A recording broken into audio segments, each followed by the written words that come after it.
வணக்கம், நான் உங்கள் ஜெயா. இன்றைக்கி நம்ம இந்த வீடியோவில் லெஸ் முரே எழுதின இமிக்ரண்ட் வாயேஜ் இந்த போயமோடைய சம்மரியை பார்க்கலாம் வாங்க. முரே ஒரு புக் ரிவ்யூவர், கான்ட்ரிபியூட்டர் நியூஸ் பேப்பருக்கும் ஜேர்னல்ஸ்க்கும். அது மாத்திரம் இல்லாமல் பொயட்ரி ஆஸ்திரேலியா, அப்புறம் ஆங்கஸ் அண்ட் ராபின்சன் இதுக்கெலாம் ஒரு எடிட்டராக இருந்திருக்காரு. கூடவே நிறைய வால்யூம்ஸ் ஆஃப் பொயட்ரியும் அவர் எழுதியிருக்காரு. இந்த இமிக்ரண்ட் வாயேஜ்ன்றது அவருடைய கலெக்ஷன் ஆஃப் பொயட்ரியான எத்தனிக் ரேடியோ, இது 1977 பப்ளிஷ் ஆச்சு. அதில் தான் எடுத்திருக்காங்க. இந்த போயமில் பார்த்திங்கன்னா கோயான்ற ஒரு கப்பல், இது இரண்டாம் உலக போருக்கு அப்புறம் யூரோப்பில் இருக்கிற மக்கள்லாம் வேறு எங்கேயோ அவங்களுடைய எதிர்காலத்தை நோக்கி போகும்போது இமிக்ரண்ட்ஸாக அவங்க போயிருக்காங்க. அப்போது அந்த நிகழ்வை தான் அவர் எழுதியிருக்காரு. அது நடந்தது 1950. அப்போ தான் நிறைய பேர் யூரோப்லேருந்து ஆஸ்திரேலியாவுக்கு போயிருக்காங்க. அந்த போகும்போது அவங்க என்னெல்லாம் தடை கற்களை அனுபவித்தாங்க, எதிர்கொண்டாங்க, எவ்வளோ போராடினாங்க. ஏன்னா இப்போ அவங்க பிறந்தது ஒரு நாட்டில், இப்போ இனிமேலுக்கு அவங்க எதிர்காலத்தில் இருக்க போகிறது வேறு நாட்டில். அந்த வேறு நாட்டில் தான் அவங்களுடைய எதிர்காலமே தீர்மானிக்கப்பட போகுது. ஸோ அந்த நிலை என்ன இருக்குது அப்படின்னு தெரியாத ஒரு நிலையில் அவங்க அந்த மனப்போராட்டத்தில் போயிட்டு இருந்தாங்களே, அதுதான் இதில் அவர் சொல்கிறாரு. இது ஒரு நரேட்டிவ் போயம். இதை 7 பாட்டாக எழுதியிருக்காரு. ஒரு பாட்டும் வேறு நம்பர்ஸில் தான் அவர் எழுதியிருக்காரு. ஒரே மாதிரியான நம்பர் ஆஃப் லைன்ஸ் இல்லை. ஆரம்பத்தில் பார்த்திங்கன்னா அந்த கப்பல் அதோட பயணத்தை தொடங்குது. அதுக்குள்ளே நிறைய பேர் இமிக்ரெண்ட்ஸாக உட்காந்துட்டுருக்காங்க. பல்வேறு இடங்களுக்கு, யூரோப்லேருந்து வேறு நாடுகளுக்கு போகுது. இது நடக்கிறது 1950. இதில் ஒரு ஷிப்பை பற்றி தான் அவர் பேசுகிறாரு. அந்த ஷிப்பில் தான் அவரோட மனைவி பயணம் செஞ்சுருக்காங்க. அடுத்தது அந்த கப்பலில் இருந்த எல்லா இமிக்ரெண்ட்ஸ்க்கும் இருந்த தடைகளை பற்றி அவர் எழுதுறாரு. ஒன்று அவங்களுக்கே தெரியல எந்த இடத்துக்கு அவங்க அழைச்சி சொல்ல போடுறாங்கன்னு. ஆனால் அகதிகளாக தான் அங்கே போகிறாங்கன்றது அவங்களுக்கு தெரியும். ரெண்டாவது, நீண்ட பயணம், அதுவும் கடல் பயணம். அதெல்லாம் நிறைய பேருக்கு உடல் உபாதைகள்லாம் ஆகிட்டு இருந்தது. அந்த உடல் உபாதையெல்லாம் தன்னுடைய மரணத்துக்கிட்ட அழைச்சின்னு போயிடுமோன்ற பயத்தில் தான் அவங்க பயணம் செஞ்சுட்டு இருந்தாங்க. 3வது பாட்டு பார்த்திங்கன்னா, அங்கே அவங்க எல்லாம் வேறு நாட்டிலேருந்து வந்தாலும் இங்கே ஒரே கப்பலில் பயணம் செய்கிறதுனால அவங்க செஞ்ச வேறு ஆக்டிவிட்டீஸை பற்றி அவங்க எல்லாருமே எதிர்பார்க்குறாங்க. ஒரு புது இடத்துக்கு போகிறோம், அந்த இடம் நம்மளுடைய இடமா நம்ம எடுத்துக்க போகிறோம். அதே மாதிரி அந்த இடமும் நம்மளை அவங்களுடைய மக்களாக அங்கீகரிக்கணும் அப்படின்ற ஒரு எதிர்பார்ப்பு அவங்க மனசில் இருக்குது. 4வது பாட்டு அவங்க எல்லாமே அகதிகளாக போகிறாங்க, அவங்க நாட்டை விட்டு போகிறாங்க. அதனால் ஒருத்தருக்கு ஒருத்தர் அவங்க அனுபவத்தை பகிர்ந்துக்கிறாங்க. ஆனால் இவங்க எல்லாருமே வேறு நாட்டு, யூரோப்பில் இருக்க வேறு நாட்டிலேருந்து வந்ததுனால அவங்களுடைய தாய்மொழி வேறு தாய்மொழியாக இருக்குது. அதனால் எல்லாருக்குமே காமனான ஒரு மொழியான ஆங்கிலத்தில் அதை நல்லா அவங்க தேர்ச்சி அடைகிறாங்க. அந்த ஆங்கிலத்தில் ஒருத்தரோட பேசி அவங்க எண்ணங்களை சரியாக பதிவு செய்கிறதுக்கான மொழியில் அவங்க ஈடுபடுறாங்க. இப்போ அவங்க ஃபோர்ட் பிலிப்புக்கு வராங்க. அங்கே வந்த உடனே தான் அவங்களுக்கு ஒரு பயம் வந்துடுது. ஏன்னா பெரிய சவாலெல்லாம் அவங்க எதிர்நோக்கணும். முக்கியமாக அந்த நாட்டோட அவங்க ஐக்கியமாகணும், அதுதான் அவங்களுக்கு ரொம்ப முக்கியம். இதில் பார்த்திங்கன்னா அவங்க இறங்கிட்ட அப்புறம் எல்லாருமே ஒரு ட்ரக்கில் ஏற்றி வேறு கேம்ப் அனுப்புகிறாங்க. ஒரே கப்பலில் வந்தாங்க வேறு நாட்டிலேருந்து. இப்போ இறங்கிட்ட அப்புறம் வேறு ட்ரக்கில் ஏற்றி வேறு கேம்ப்ஸ்க்கு அவங்க அனுப்புகிறாங்க. இதில் அவங்க குழந்தைங்களுக்கெலாம் என்ன அவங்க வாழ்க்கை ஆக போதெல்லாம் தெரியாது. அவங்க அப்பா அம்மா அவங்கள இட்டுன்னு வந்திருக்காங்க, அவங்க கூட வந்திருக்காங்க. ஆனால் இதில் அந்த பெற்றோர்களுடைய பகுதியை தான் அவங்க பார்க்கணும். ஏன்னா அவங்க எல்லாம் பயங்கரமான படிச்சிருப்பாங்க, அங்கே பெரிய பதவியிலலாம் இருந்திருப்பாங்க அவங்க நாட்டில். ஆனால் இங்கே வந்துட்டோன்னே ஒருத்தவங்களும் ஏதோ ஒரு வேலையை செய்யணும், நம்ம குடும்பத்தை காப்பாற்றணும், நம்ம இன்றைக்கி எதிர்காலத்தை வளமாக்கணும்னு சொல்லிட்டு கிடைச்ச வேலையெல்லாம் செஞ்சுருந்தாங்க. அவங்க படிப்பை அவங்க பார்க்கல, அவங்க இருந்த பதவியை அவங்க யோசிக்கலை. ஏன்னா ஒன்றுமே இல்லாமல் அகதியாக வந்திருக்காங்க. கடைசியில் அந்த போயம் ஆரம்பித்த மாதிரியே அதே லைனில் முடிக்கிற மாதிரி இந்த போயம் எழுதியிருக்காரு. இந்த போயட்டில் பார்த்திங்கன்னா அந்த போர், அதுக்கப்புறம் இந்த பயணம், அதுக்கப்புறம் ஒரு புது லேண்டுக்கு வந்தது. இதில் அவங்களுடைய அந்த கல்ச்சரை அவங்க ஐடென்டிட்டியை அவங்க காம்ப்ரமைஸ் பண்ணிக்கிறாங்க. ஏன்னா புது ரிலேஷன்ஷிப்ஸு, புது கல்ச்சரு, புது நாடு. அங்கே அவங்களுடைய கல்ச்சரை அவங்க எங்கே கொண்டு வர முடியாது. இங்கே இருக்கிற கல்ச்சருக்கு ஏற்ற மாதிரி அவங்க மாற்றிக்கணும். எப்படி போர் அவங்க வாழ்க்கையை தொலைக்க வச்சு அவங்கள ஏதோ ஒரு நாட்டில் இது இருக்கும் அவங்களுக்கு தெரியாத ஒரு நாட்டில் தூக்கி போட்டிருக்கு அப்படின்றது இங்கே காட்டுறாரு. அதே மாதிரி அவங்க ட்ராவல் பண்ணும்போது வேறு வேறு நாட்டிலேருந்து வந்திருந்தாலும் எப்படி ஒன்றா ஒரே நிலைமையில தான் எல்லாருமே இருக்காங்க. வேறு வேறு நாட்டில் இருந்து அந்த நாட்டில் அவங்க வேறு வேறு தகுதியில் இருந்திருக்கலாம். ஆனால் கப்பலில் வரும்போது எல்லாருக்குமே இருந்த ஒரே தகுதி, அவங்க எல்லாமே வந்து ஒரு நாட்டை விட்டு இன்னொரு நாட்டுக்கு போகிற இமிக்ரெண்ட்ஸ் தான். அதே மாதிரி அந்த கப்பலில் வந்தவங்கலாம் ஆஸ்திரேலியாவுக்கு தான் வந்திருக்காங்க. இது ஒரு பொது இடம். இப்போது இவங்க வரும்போது இவங்க மக்களாக இல்லாமல் வெறும் நம்பர் ஆகிடுறாங்க. 67 78ன்னு அவங்கவுங்களுக்கு கொடுத்த நம்பர் தான் இருக்குது. ஏன்னா அவங்க கேம்புக்கு போகும்போது அவங்க பேரை சொல்லி அங்கே யாரும் போடலை, நம்பர்ஸை சொல்லி இந்த நம்பரில் இருக்கிறவங்களாம் இந்த கேம்புக்கு போங்கன்னு. அவங்க இதெல்லாம் வந்து அவங்க சரி இதுதான் நம்ம மொழி, இதுதான் நம்ம கல்ச்சர், இதுதான் அடையாளம் அப்படின்றத அதை ஏற்றுக்கிற மனப்பக்குவத்துக்கு அவங்க தயார்படுத்திக்கிறாங்கன்றதோட அந்த போயம் முடியுது. வாங்க கவிதையை படித்து பார்க்கலாம். My wife came out on the goya in the mid year of a century. அதாவது என் மனைவி வந்து அந்த கோயான்ற கப்பலில் தான் போனால். எப்போ போனான்னா அந்த நூற்றாண்டோட நடு, அதாவது 1950. In the fogs of that winter many 100 ships way sounding. So அது ஒரு பனிக்காலம். என் மனைவி மட்டும் ஒரு கப்பலில் போகல, அது மாதிரி நிறைய கப்பலில் மக்கள்லாம் வந்து யூரோப்லேருந்து வேறு வேறு நாடுகளுக்கு போயிட்டு இருந்தாங்க. The DP camps were being washed to sea. The bombs and the ghettos were edging out to Israel, to Brazil, to Africa and America. அதாவது இந்த போரால் என்ன ஆயிடுச்சுன்னா இங்கே இருக்கிற மக்கள்லாம் இஸ்ரேல் போனாங்க, பிரேசில் போனாங்க, ஆஃப்ரிக்கா போனாங்க, அமெரிக்கா போனாங்க. The separating ships were bound away to the cities of refuge built for the age of progress.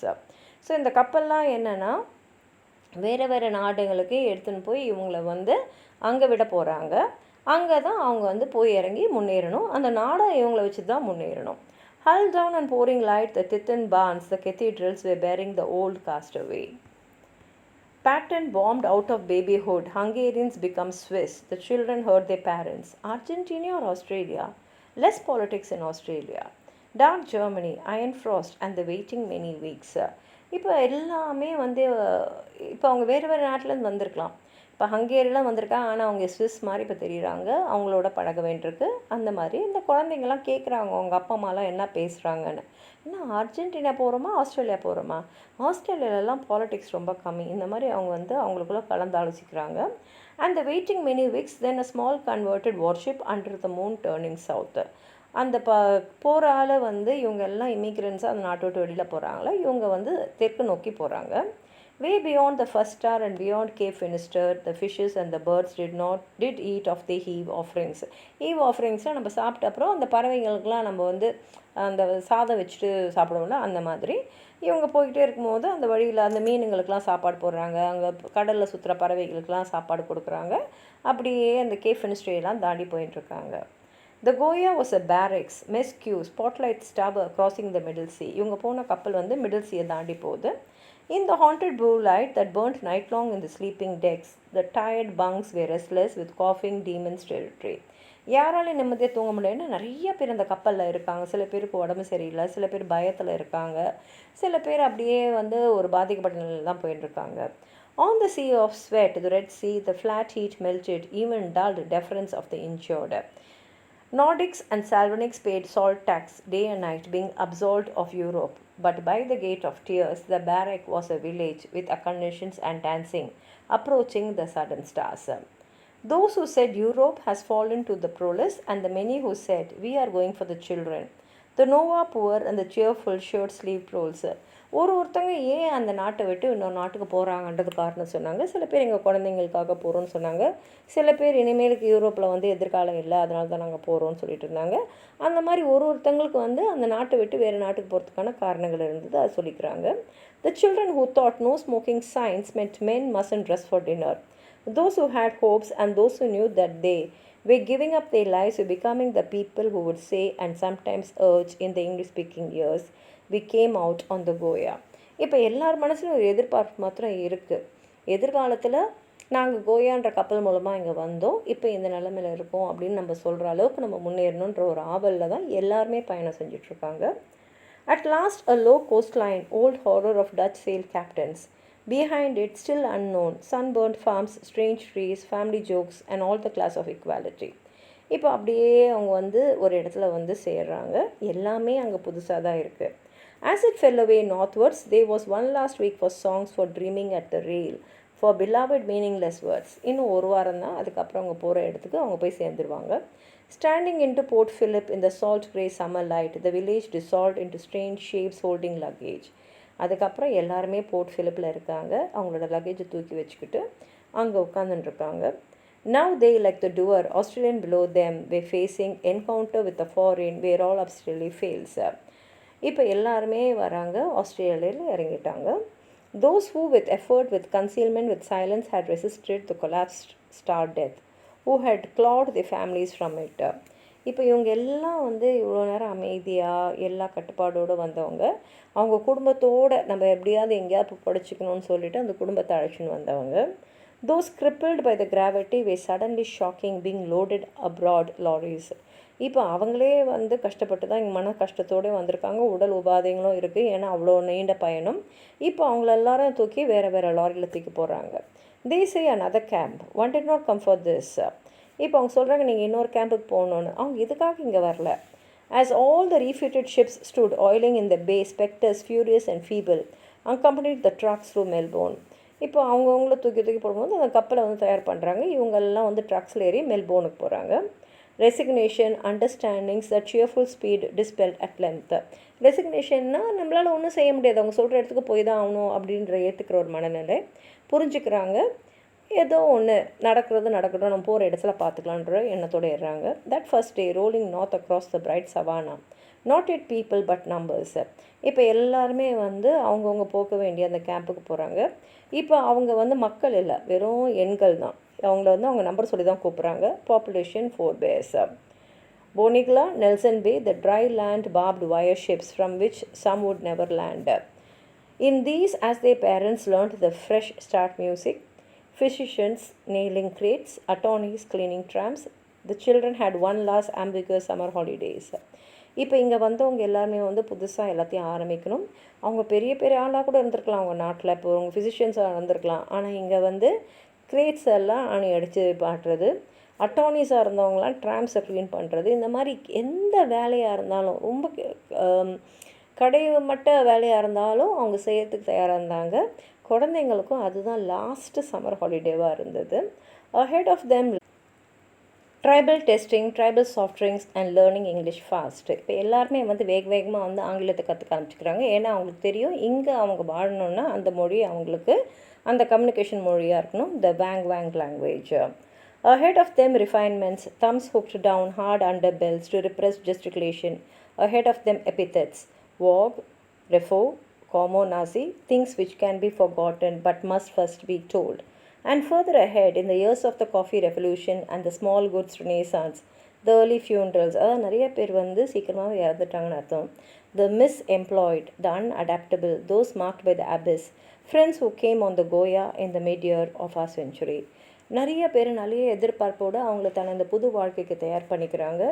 எல்லாருமே அந்த கோயான்ற கப்பலில் வந்தாங்க. எப்போ வந்தாங்கன்னா 1950 வந்தாங்க அப்படின்றதோடு இந்த கவிதையை அவர் முடிச்சிருக்காரு. உங்களுக்கு ஏதாவது சொல்லணும்னு நினச்சிங்கன்னா கீழே இருக்கிற கமெண்ட் பாக்ஸில் எழுதுங்க.